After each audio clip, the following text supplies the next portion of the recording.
नमस्कार दोस्तों। जैसा कि पूरे का पूरा यूरोपियन यूनियन ज़ेलेंस्की को लेकर व्हाइट हाउस में इकट्ठा हुआ है कि किसी तरह से ट्रंप को राजी किया जाए कि वो यूक्रेन को नाटो में शामिल कर दें। पर ट्रंप ने यहाँ पर यूक्रेन को नाटो में शामिल करने से साफ मना कर दिया, बल्कि पीस एग्रीमेंट के नाम का एक नया ही फर्लू पूरे यूरोपियन यूनियन के सामने रख दिया। इसके बाद यूके ने ट्रंप के सामने ये प्रस्ताव रखा कि अगर यूक्रेन को नाटो में शामिल नहीं करना चाहते तो कम से कम नाटो ट्रूप्स को यूक्रेन में डिप्लॉय करने की परमिशन दे दीजिए। तभी ट्रंप इसी मीटिंग के बीच में पुतिन को फोन लगाते हैं और सारी बात पुतिन को समझाते हैं। ये वार्तालाप कम से कम पौने घंटे तक चलती है। ये सब सुनने के बाद रशिया कुछ ही समय के बाद यूक्रेन पर एक ताबड़तोड़ हमला कर देता है। ये अटैक यूक्रेन के पोल्तावा में होता है। इसके बाद रशिया एक स्टेटमेंट जारी करता है कि यूके जिस तरह से नाटो ट्रूप्स को यूक्रेन में डिप्लॉय करना चाहता है तो ये एक बहुत बड़ी गलती होगी और इसका अंजाम वो होगा जो कभी किसी ने सोचा भी ना होगा। रशिया ने यहाँ यूके को भी लताड़ लगा दी। इसके बाद ज़ेलेंस्की पुतिन से मिलने को राजी हो गया, जो कि इससे पहले पुतिन से मिलने को तैयार नहीं था। इसके अंतर्गत जिनेवा में एक मीटिंग रखी गई है जिसमें कि पुतिन और ज़ेलेंस्की आमने सामने होंगे। वहीं ट्रंप भी इस मीटिंग का हिस्सा बनना चाहता है। इतनी बड़ी मीटिंग का मेंबर यूएस ना हो ऐसा तो हो ही नहीं सकता। वहीं सुनने में ये आ रहा है कि पुतिन ने कहा है कि ट्रंप को इस मीटिंग में नहीं होना चाहिए, वो अकेले ही ज़ेलेंस्की से इस मीटिंग में मिलना चाहते हैं।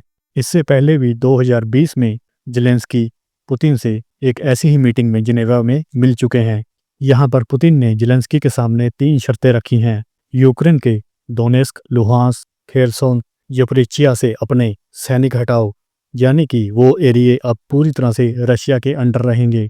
यूक्रेन किसी भी हाल में नाटो का मेंबर नहीं बनेगा और ना ही नाटो किसी तरह से यूक्रेन को सपोर्ट करेगा। ऐसा भी नहीं होना चाहिए कि कल को नाटो या यूएस यूक्रेन को न्यूक्लियर हथियार थमा दें।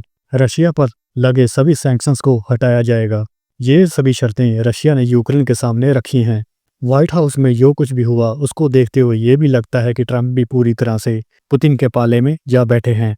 यूक्रेन भी अब रशिया की इन शर्तों को मानता हुआ दिखाई दे रहा है, क्योंकि उसके पास और कोई भी रास्ता नहीं बचा। यहाँ नाटो भी ज़्यादा कुछ ज़ेलेंस्की के लिए नहीं कर पाया और ऊपर से ट्रंप का ज़ेलेंस्की पर बहुत ज़्यादा प्रेशर है कि किसी भी हाल में इस वॉर को ख़त्म करो, क्योंकि ट्रंप को पता है कि इस वॉर के बाद एक बहुत बड़ी मुसीबत यूएस पर आने वाली है, यानी कि चाइना। और इस वॉर के चलते यूएस और वेस्ट अपना ध्यान चाइना की ओर नहीं लगा सकते। चाइना और भारत की नज़दीकियां बढ़ रही हैं। चाइना के विदेश मंत्री वांग यी भारत आए। यहाँ पर वो भारत के विदेश मंत्री एस जयशंकर, भारत के एनएसए अजीत डोवाल और भारतीय प्राइम मिनिस्टर श्री नरेंद्र मोदी से मिले।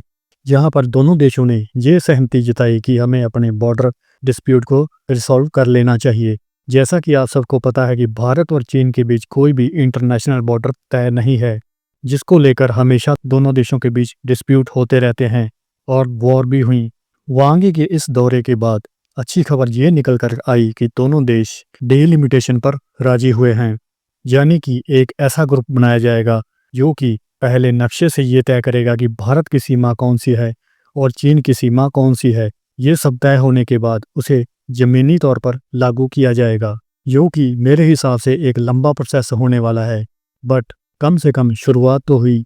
अगर सच में दोनों देश अपने इस बॉर्डर डिस्प्यूट को ख़त्म करना चाहते हैं तो दोनों देशों को कहीं ना कहीं कॉम्प्रोमाइज़ तो करने पड़ेंगे। क्या चाइना यहाँ भारत का कब्जाया हुआ अक्साई चीन भारत को देने को तैयार होगा? अरुणाचल को भारत का हिस्सा घोषित करेगा? यहाँ पर पहल चाइना को ही करनी पड़ेगी, क्योंकि पूरे चाइना में कम्युनिस्ट पार्टी का राज है और वहाँ पर अगर चाइना ये हिस्से भारत को दे देता है, कम्युनिस्ट पार्टी को किसी को वहाँ पर जवाब देना नहीं होगा। बट अगर भारत यहाँ पर चीन के साथ बॉर्डर को लेकर कोई समझौता करता है तो भारत के लोगों को समझाना बहुत ज़्यादा मुश्किल होगा, जिससे कि भारत में पॉलिटिकल क्राइसिस आ सकते हैं, जहाँ पर चाइना और भारत के ईस्टर्न बॉर्डर और मिडल में इंटरनेशनल बाउंड्री को तय करने में ज़्यादा मुश्किल नहीं आने वाली।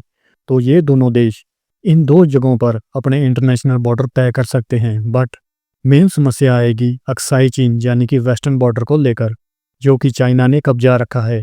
क्या चाइना अक्साई चीन को भारत को देने को तैयार होगा? इस मीटिंग के बाद चाइना के मीडिया ने ये अफवाह भी फैला दी कि भारत ताइवान को चाइना का हिस्सा घोषित कर चुका है, जो कि बिल्कुल फेक न्यूज़ है। यहाँ पर भारत का कहना था कि आप ताइवान के साथ ट्रेड भी करते हैं, आपके कल्चरल रिलेशन भी हैं, पहले आप ताइवान के साथ सारे रिश्ते ख़त्म करो। तो ये ताइवान चाइना के कमज़ोर नस है, जिसे भारत को नहीं छोड़ना चाहिए। अगर उसे अपने बॉर्डर डिस्प्यूट को रिसॉल्व करना है तो यहाँ पर चाइना ने भारत के लिए रेयर अर्थ और फर्टिलाइज़र की ट्रेड को अनुमति भी दे दी है, जिसके ऊपर की बैन लगा रखा था। इसके बाद यूएस को मिर्ची लगना तो तय है।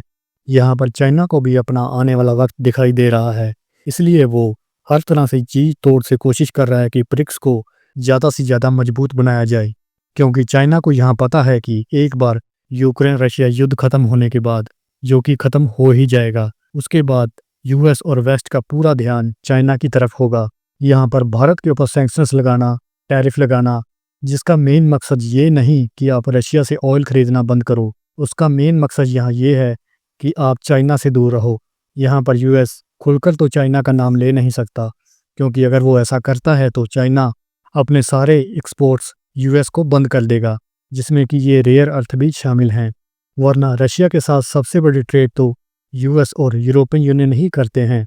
तो यहाँ पर भारत को लताड़ रशिया के लिए नहीं बल्कि चाइना और ब्रिक्स के लिए लगाई जा रही है, और यहाँ पर भारत किसी भी हाल में यूएस के सामने झुकने नहीं वाला।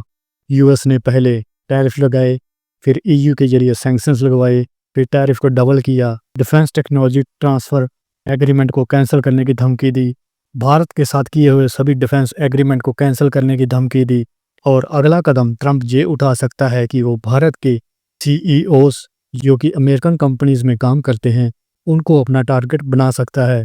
यहाँ पर यूएस ने बांग्लादेश और पाकिस्तान जैसे रेडिकल देशों के जरिए भी भारत को दबाने की कोशिश की। यहाँ पर यूएस भारत के लिए साम दाम दंड भेद सभी तरीके आजमा रहा है, पर भारत किसी भी हालत में झुकने नहीं वाला, बल्कि इससे तो यूएस भारत से और भी ज़्यादा अपने रिश्ते खराब कर रहा है। जय हिंद, जय भारत।